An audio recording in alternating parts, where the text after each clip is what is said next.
Good afternoon and happy Sunday, and welcome to your Sunday Odyssey with Suhail. Pre-recorded for the time being while we sort out a live stream down the line. But most importantly, we are here to read the Odyssey one chapter per Sunday until the movie comes out this summer. So welcome everyone. Thank you so much for signing on to this course, this guided reading of the Odyssey. This first visit is about orienting you to the book.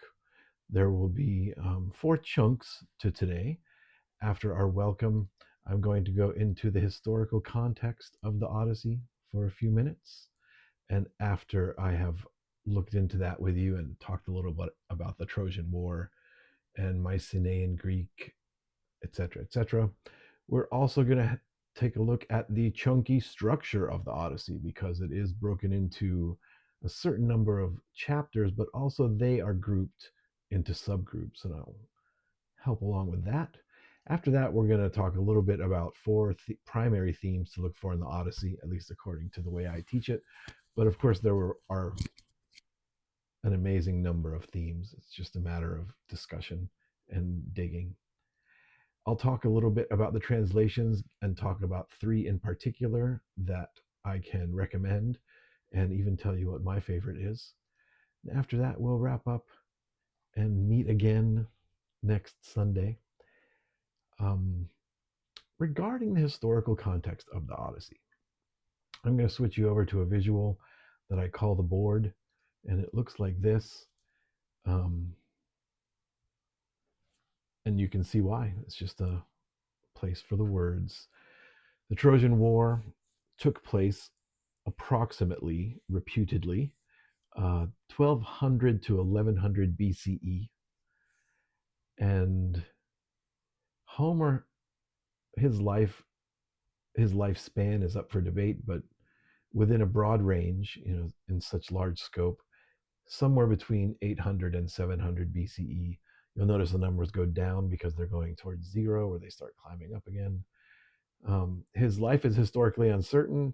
Homer could have been a person. Homer could have been a group of poets that helped to develop the Trojan cycle. Homer could have been the word for a blind bard.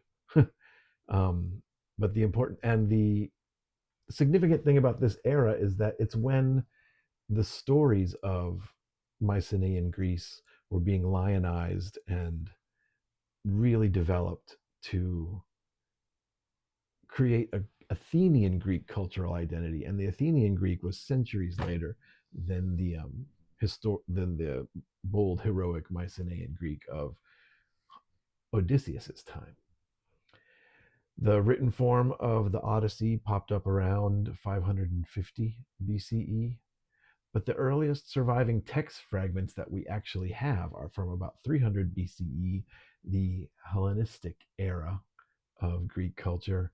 This is when Euclid and Alexander the Great were alive, a good century or so after Socrates. The Library of Alexandria was in its heyday. And the copies that we have in the modern era come from these fragments, which were copied out by the Alexandrian scribes. Marvelous. Come back to here. That's the historical context. The point of it is to point out that Homer himself was talking about something that was very old news by the time they were singing about it. So the Trojan War is centuries old by the time Homer is singing about it, and they sang about it for many hundreds of years without any written record of it. It was the kind of thing where people might take turns singing it at a wedding or a party. Who knows this part of the Odyssey or the Iliad? There was a whole cycle of them, and the only 2 that remain intact are the Iliad and the Odyssey. But there were Odyssey versions of Agamemnon's story and Ajax's story, and etc. Very good. Let's move on from historical context and talk a little bit about the structure of the book. The Odyssey has 24 books, but it also has chunks. It has a chunky structure. And what I'm going to show you at the board here is the chunky structure of the book. The first four books of the Odyssey don't feature Odysseus. It is his son Telemachus, who is never really doesn't have any memory of his dad. His dad left for war soon after he was born. Um, Telemachus is coming of age. He's 18, 19, 20 years old by now. And he's missing having a dad. He wishes somebody would show up and clean house because the house is overrun with suitors, 108 of them to be precise, who are trying to get his mom to remarry. And they're being quite rude about it. They've been coming to the house almost daily for about 7 years. And the rules of hospitality, which we'll talk to in the themes, kind of dictate that Penelope feed them and before she sends them on their way, and they take advantage of this hospitality, and they're essentially living in the house. They're there all the time, pressuring her to marry one of them. Telemachus does his thing. We learn a lot about other um, Trojan War heroes, but not about where Odysseus really is and when he'll be back. In these books, Telemachus confronts the suitors unsuccessfully with the help of Athena, and then charters a ship and sails off to find word of his father. And he visits other Trojan War heroes like Nestor and Menelaus, who give him clues, but that's all we know. Books 5 through 8 are when Odysseus first appears on stage. He is a prisoner on Calypso's island. She is a gorgeous nymph that wants nothing more than to marry him and make him immortal. And he misses Penelope and home too much and will not, although he does have to please her, I suppose. You don't want to cross an immortal in this realm of Odysseus. Although when we first see Odysseus, the first moment, his image is he's sitting on a bluff facing the sea, crying his eyes out because he really wishes he could just go home. Um, he gets off the island, shipwrecks somewhere else, and we get to the next chunk of the books. These are sometimes called these books 9 through 12 are sometimes called the Song of Odysseus, because most of it is told in the first person by him. A lot of it is flashback. This is when we get the farthest back into the book. The beauty of the Odyssey in terms of chronology is that from the first line to the last line in story chronology takes about 42 days, although it's covering this 20-year story of going away to war. And it starts kind of in the middle of everything, just before the end of the story, a month before the end of the story. And it goes backwards in time and forwards in time, like to prophecy in the underworld, and then into the past again and back to the present. And it kind of nestles you into this marvelous context of the whole story living around you, past, present, and future. So in book 9, we finally, books 9 through 12, he's not actually talking much in book 12. He's told most of the story. But in this chunk, we actually hear about the beginning of the story. And these are where the famous stories are. The Cyclops, the Sirens, and all that stuff happens during this part. Circe's Island. And then the biggest chunk is this whole second half of the Odyssey. Books 12 through 24 all take place on the island of Ithaca. All of the far-flung journeys and monsters and remarkable sights have all been played out. And this whole second half of the Odyssey is Odysseus on his home island, infiltrating his own house so as not to be killed by the suitors before he has a chance to formulate a plan. So it's a lot of, this is when he finds out who's loyal to him and he's in disguise. Athena's always helping him. He's in disguise by Athena as an old man, a beggar. He's reunited with Telemachus. They hatch a plan. They sneak into the house. It's great stuff. Bonus chunks that aren't really numbered. They're scattered across the different books. These are subplots to keep an eye on. I call this one the Penelope ad, even though it is a repurposing of a story. It's a novel written by Margaret Atwood about Penelope's life at home while she's waiting for Odysseus. But the sub theme of Penelope basically single handedly defending the house from the 108 suitors using her wits. Um, Deserves a lot of attention. It'll come up during the readings. And the Agamemnon subplot. Agamemnon, you can't read the Odyssey without learning all about Agamemnon. He is one of the first things brought up in book one, even before Odysseus.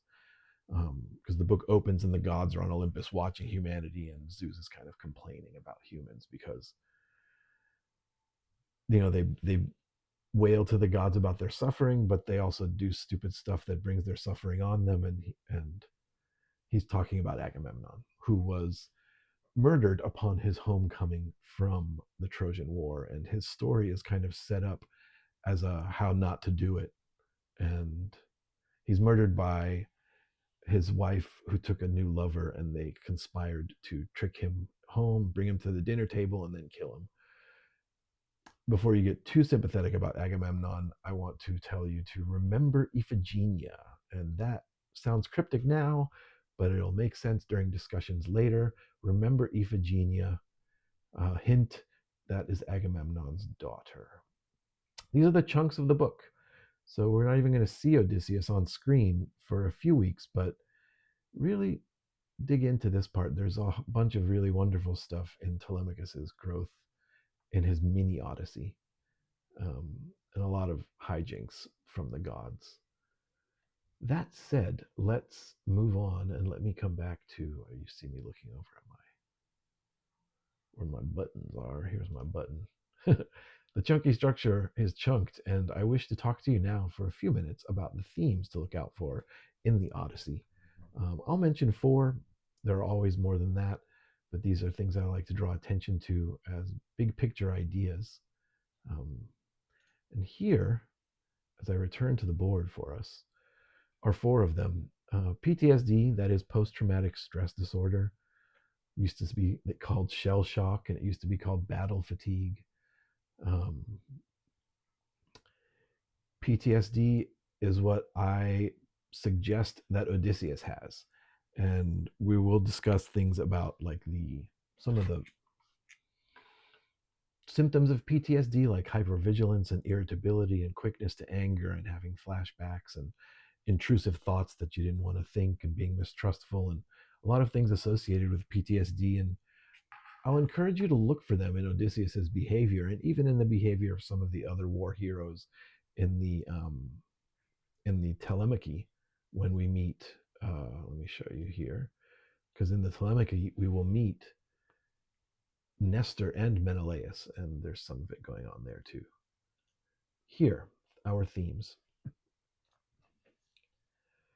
Hubris is another one. Hubris is a kind of arrogance, but it's a specific kind of arrogance that shows thanklessness to the gods. So sometimes these heroic characters get a little too big for their britches, and they think they've done these fantastic things all on their own, and they kind of like scoff at the gods having anything to do with their greatness or good fortune.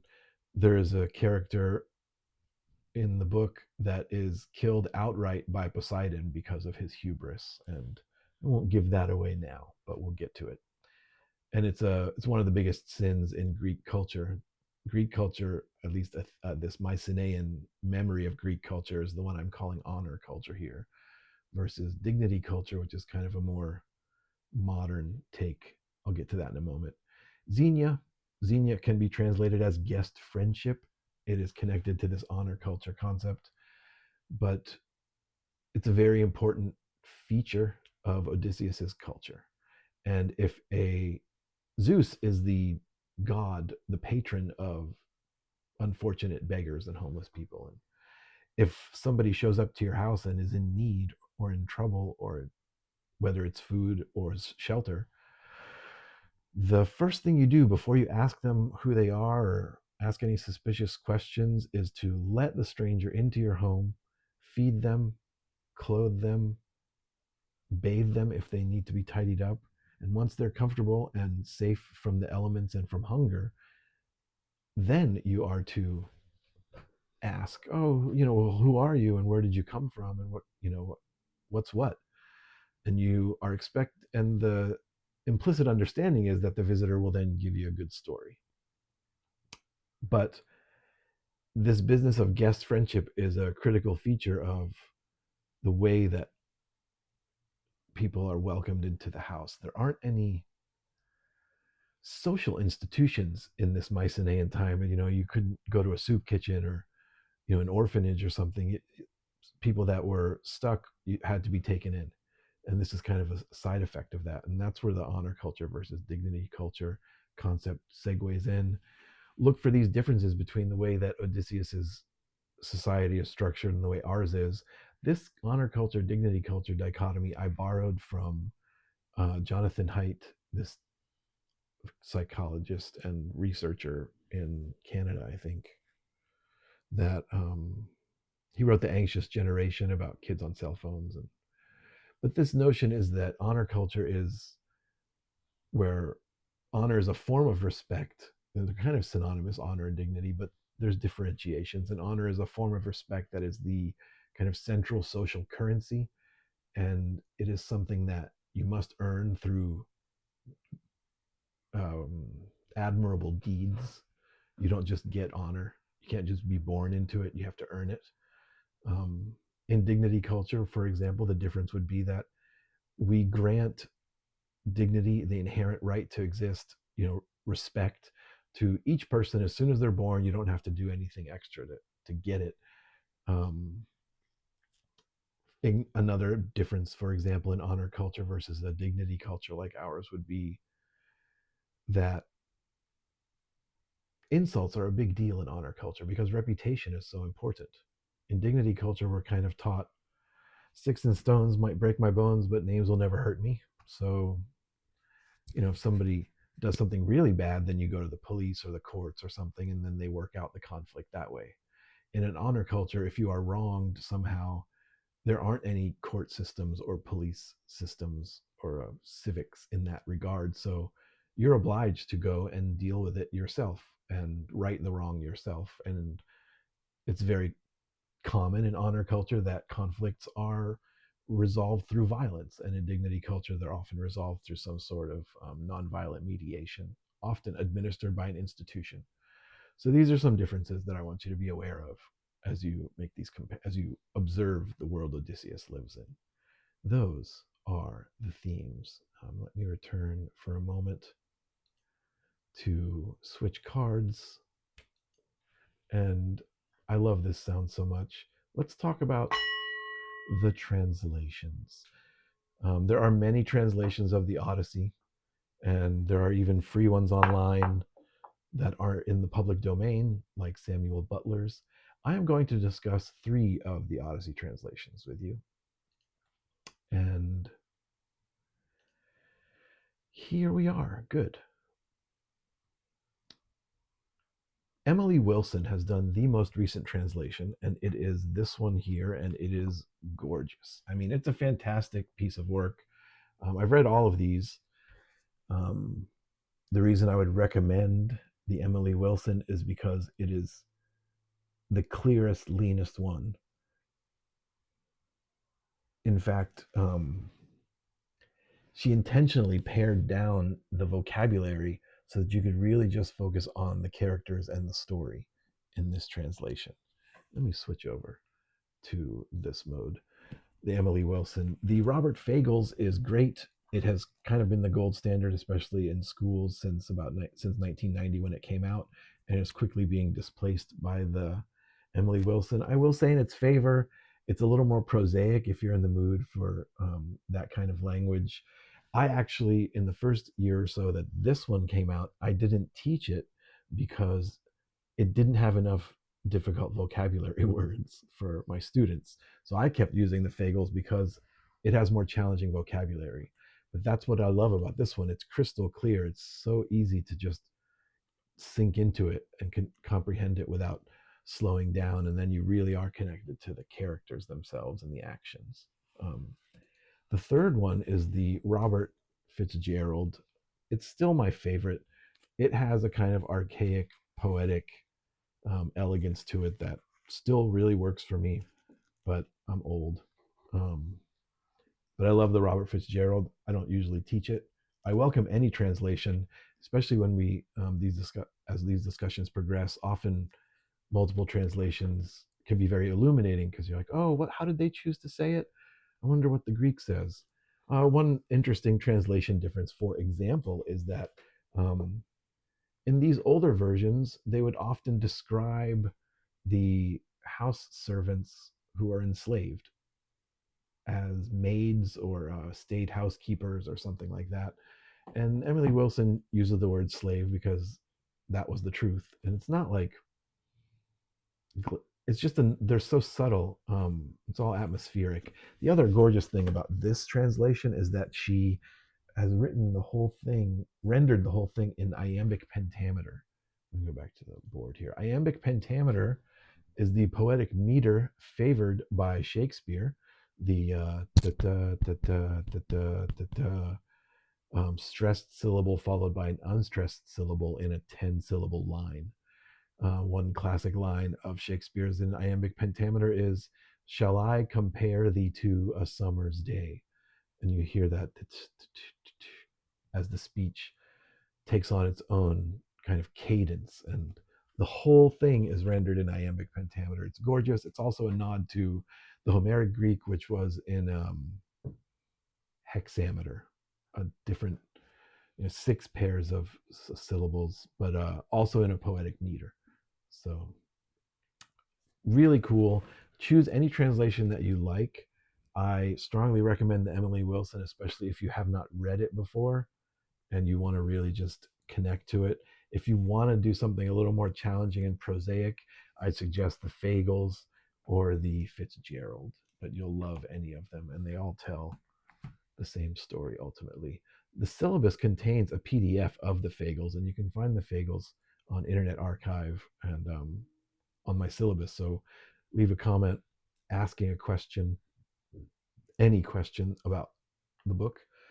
I will answer them. And if you want a link to the Fagles, I will give you that. I'll send you the syllabus and get you that too. And those are the translations. Thank you very much for spending this time with me, even though we weren't live today. I am looking at my roster of names and thinking of all of you. I was going to do a shout out, just kind of like hokey, but thank you. And just kind of in order that people were signing up. But all friends and former students and family: Roxanne, Noel, Sadie, Liz, Lisa, Nathan, John, Edwin, Vivian, Hyen, Rima, Denise, Scott, Sherry, Wes, Raja, Chris, Richard, Tetmeem, Stephen, Liz, another Liz, and Ryan. Thank you so much. And another Ryan at that. All of you signed up for this class, and I'm absolutely delighted. Leah, thank you so much. And again, happy Sunday Odyssey to everyone. We're going to do this again next week, and the time has come to thank you and ring the gong.